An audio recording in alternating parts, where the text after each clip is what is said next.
नमस्कार दोस्तों, स्वागत करता हूं एक नई कहानी में। आज की कहानी हम सुनाने जा रहे हैं आपकी बॉलीवुड की मशहूर अभिनेत्री, अपने ज़माने की सुपरस्टार श्रीदेवी की कहानी। श्रीदेवी की मौत कैसे हुई, ये कहानी आपको हम सुनाने का प्रयास करेंगे और कुछ ऐसे रहस्यों पे से पर्दा उठाएंगे जो शायद आज तक आप तक नहीं पहुंचे हों। ये बहुत ही अनोखी अद्भुत कहानी है श्रीदेवी की। सुनाने जा रहा हूँ आपको श्रीदेवी की कहानी।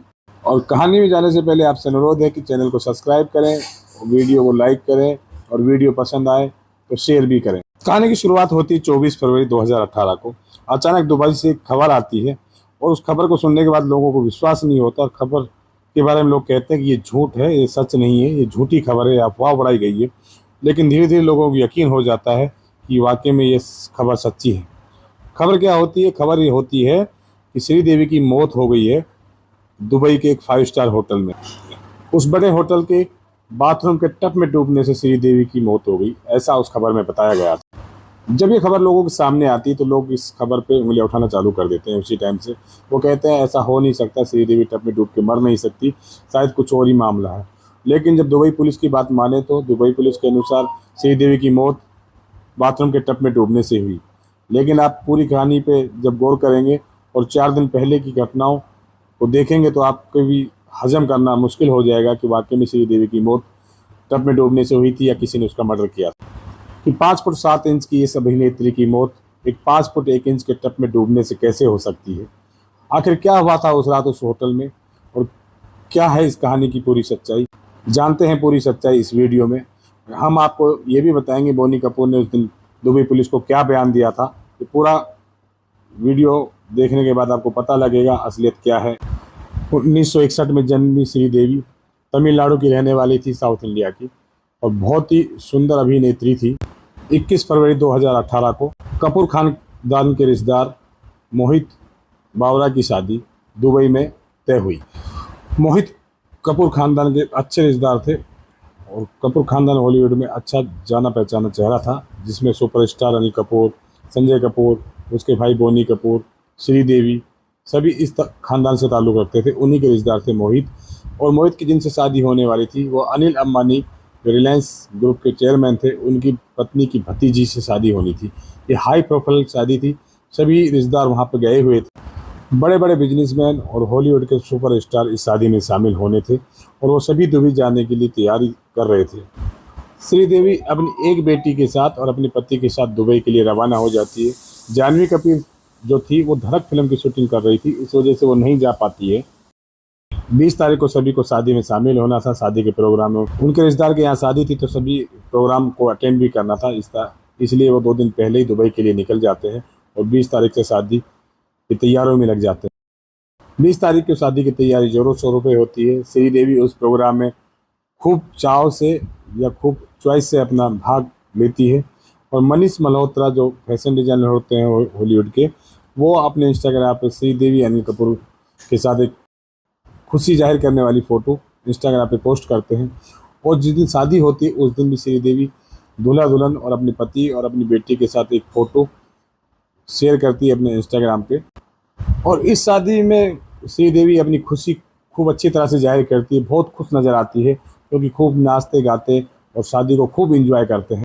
21 तारीख को सारे प्रोग्राम समाप्त हो जाते हैं और बोनी कपूर जो होते हैं वो अपनी बेटी खुशी कपूर के साथ उसी दिन भारत आ जाते हैं क्योंकि उनको किसी प्रोग्राम में शामिल होना होता है और श्रीदेवी दुबई में रुक जाती है। श्रीदेवी के भारत ना लौटने की कुछ कारण ऐसे बताए जाते हैं कि श्रीदेवी की जो बहन थी वो दुबई में रहा करती थी, उन्हीं से मिलने के लिए वो रुक गई थी। एक कारण ये भी था कि श्रीदेवी वहाँ से भारत वापस लौट के नहीं आई। और एक दावा ये भी किया जाता है कि श्रीदेवी को अपनी बेटी जानवी कपूर के लिए कुछ शॉपिंग करनी थी क्योंकि वो बिजी शेड्यूल होने की वजह से धड़क फिल्म की शूटिंग करने की वजह से वो शादी में नहीं आ पाई थी और उसके लिए उसको कुछ शॉपिंग करनी थी, इसलिए श्रीदेवी भारत नहीं आ पाई थी। ये 2 कारण बताए गए थे पूछताछ के दौरान श्रीदेवी के भारत न आने के लिए। और इधर बोनी कपूर भारत में आके अपने प्रोग्रामों में हिस्सा लेते हैं। जो लखनऊ में एक प्रोग्राम हुआ था उसमें हिस्सा लेते हैं, फिर उनको एक दोस्त की पार्टी में यहाँ जाना होता है। उसके बाद 24 तारीख को श्रीदेवी का फ़ोन आता है बोनी कपूर के पास और वो कहती है कि मैं तुम्हें बहुत ज़्यादा मिस कर रही हूँ और फिर थोड़ी देर इधर उधर की बातें करके बोनी कपूर फ़ोन रख देते हैं।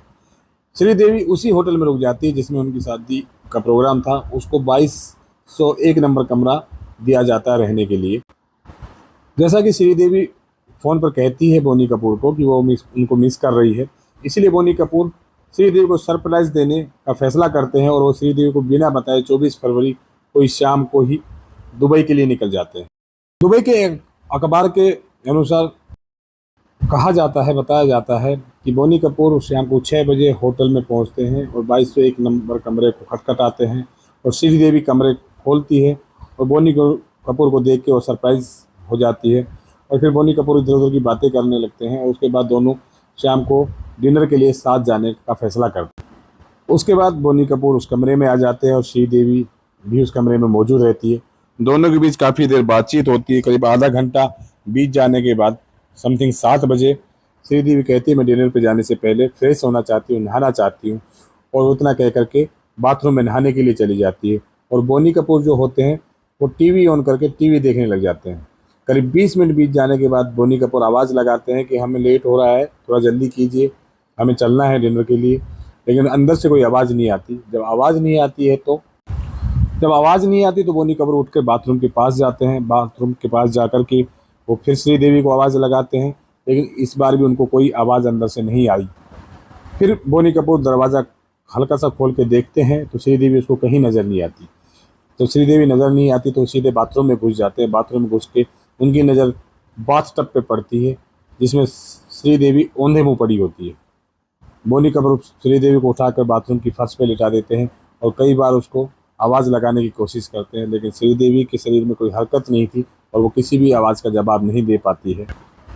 उसके बाद बोनी कपूर अपने एक दोस्त को फ़ोन मिलाता है जो उस होटल के नज़दीक ही रहता था। उसका दोस्त जो होटल में पहुंच जाता है उसके कमरे में। उसके बाद होटल के इमरजेंसी को फ़ोन किया जाता है, वहाँ से एक डॉक्टर बुलाया जाता है। डॉक्टर आकर के श्रीदेवी को चेक करता है और चेक करने के बाद डॉक्टर कहता है कि ये इनकी सांसें अब रुक चुकी है। उसके बाद भी श्रीदेवी को हॉस्पिटल ले जाया जाता है। हॉस्पिटल के डॉक्टर भी ये कंफर्म कर देते हैं कि श्रीदेवी इस दुनिया में अब नहीं रही है। ये समय दुबई के स्थानीय समय के अनुसार रात्रि के 9 बजे हुए थे और श्रीदेवी की मौत की खबर पुलिस को दी जाती है और पुलिस भी वहाँ आ जाती है। पुलिस वहाँ आकर के पूछताछ करती है। पुलिस अपनी कार्रवाई में लग जाती है। श्रीदेवी का मौत का एक और भी उलट कारण है, इससे अलग कारण है। होटल स्टाफ के अनुसार होटल का एक कर्मचारी को बताता है कि श्रीदेवी का एक कॉल आता है होटल स्टाफ को और वो कहती है मुझे 1 गिलास पीने का पानी चाहिए। जब होटल का एक आदमी 1 गिलास पीने का पानी लेकर के 2201 नंबर कमरे के सामने पहुंचता है और डोरबेल बजाता है। काफ़ी देर डोरबेल बजाने के बाद भी दरवाज़ा जब नहीं खुलता है तो इस बात की सूचना वो अपने सीनियर को देता है और वहाँ पर सीनियर इस बात को सुनता है तो काफ़ी लोगों को लेकर वहाँ पहुँच जाता है होटल रूम के सामने। फिर से डोरबेल बजाया जाता है। काफ़ी डोरबेल बजाने के बाद जब दरवाज़ा नहीं खोला जाता तो होटल स्टाफ अपनी मास्टर की चाबी से उस दरवाजे को खोलने का फैसला करता है। दरवाज़ा खोला जाता है और होटल स्टाफ अंदर घुस जाता है कमरे में और होटल स्टाफ देखता है कि वहाँ श्रीदेवी मौजूद नहीं है। कमरे में कहीं नज़र नहीं आती होटल स्टाफ को। और बाथरूम की तरफ जब देखा जाता है तो श्रीदेवी बाथरूम में बेहोश पड़ी हुई होती है। स्टाफ के बयान के अनुसार उस समय श्रीदेवी की सांसें चल रही थी, इसलिए बिना समय गंवाए उसको AI पेड हॉस्पिटल ले जाया गया, मगर वहाँ डॉक्टर ने शुरुआती जांच के बाद कंफर्म कर दिया कि श्रीदेवी की मौत हो चुकी। अब आप समझ गए होंगे कि दाल में कुछ काला है, क्योंकि होटल स्टाफ का कुछ कहना अलग है और बोनी कपूर का कुछ कहना अलग है। दुबई पुलिस ने इस जांच में किसी भी होटल स्टाफ को शामिल किया ही नहीं था, किसी होटल स्टाफ से पूछताछ की नहीं थी। दूसरे दिन ही होटल स्टाफ की जो बातें थी वो किसी अखबार में छपी और अखबार में छपने के बावजूद भी पुलिस ने इस पर कोई कार्रवाई नहीं की और पुलिस ने बॉडी को अपने कब्जे में ले लिया और पोस्टमार्टम करवा। उसके बाद ये खबर भारत भी पहुंच जाती है। भारत में भी कपूर ख़ानदान की तरफ से एक जो बोनी कपूर के भाई होते हैं संजय कपूर, वो इस बयान की पुष्टि करते हैं। वो कहते हैं हृदय गति रुकने से श्रीदेवी की मौत हो गई थी। और उधर दुबई में ये मामला पुलिस के पास था। पुलिस बोनी कपूर के बताए हुए जो तथ्य थे उन्हीं के आधार पर जांच कर रही थी। उसके बाद पुलिस इस जांच को पब्लिक प्रोसिक्यूशन को सौंप देती है और वो उनकी टीम इस घटना की जांच करती है। आखिरकार हाई प्रोफाइल मामला होने के बाद श्रीदेवी के शव को भारत लाने का कार्रवाई की जा रही थी और पुलिस भी इस मामले में जल्दी तेजी से काम कर रही थी, क्योंकि बहुत हाई प्रोफाइल मामला था। श्रीदेवी की पोस्टमार्टम रिपोर्ट जब आती है तो उसमें कुछ ऐसे तथ्य उजागर होते हैं जिस पे भी सवाल निशान। पोस्टमार्टम रिपोर्ट में बताया जाता है कि श्रीदेवी ने शराब का सेवन कर रखा था और वो नशे की हालात में ही बाथरूम में गई थी और उनका बैलेंस बिगड़ने से वो टब में औंधे मुंह गिर गई और औंधे मुंह गिरने के बाद उनको संभलने का मौका नहीं मिला और संभलने का मौका ना मिलने के कारण वो मोधे मुंह पड़ी रही, जिससे उनके फेफड़े पानी से भर गए और फेफड़ों में पानी की मात्रा अधिक जाने की वजह से उनकी मौत हो गई। उसके बाद 2 दिन पुलिस कार्रवाई चलती रही, पुलिस जांच करती रही अलग अलग तथ्यों पे और श्रीदेवी की बॉडी रिलीज नहीं की गई। उसके बाद बोनी कपूर ने अपने दोस्त शाहरुख खान को फ़ोन किया। फ़ोन पे शाहरुख खान से कहा गया कि वो अपनी पहचान का कुछ फ़ायदा उठाएं और श्रीदेवी की बॉडी को रिलीज़ करवाया जाए ताकि भारत ले जा करके उसका अंतिम संस्कार किया जाए। उसके बाद शाहरुख खान की कोशिश की और शाहरुख खान की कोशिश के कारण मामले ने तेजी पकड़ी और श्रीदेवी की बॉडी भारत लाया जा सकी। उसके बाद अनिल अंबानी के चार्टर्ड प्लेन में श्रीदेवी की पार्थिव शरीर को लाया गया और भारत में ला करके उसका अंतिम संस्कार कर दिया गया। अंतिम संस्कार होने के बाद भी कयासों का दौर नहीं रुका। लोग कयास लगाते रहे कि श्रीदेवी की मौत किस तरह से हुई। इन कयासों का जवाब ना तो बोनी कपूर ने कभी किसी को दिया और ना ही पुलिस ने उन तथ्यों की ढंग से जांच की जिनके कयास पहले लगाए जा रहे थे। होटल स्टाफ की गवाही वगैरह और होटल स्टाफ को इस जांच में शामिल नहीं करना।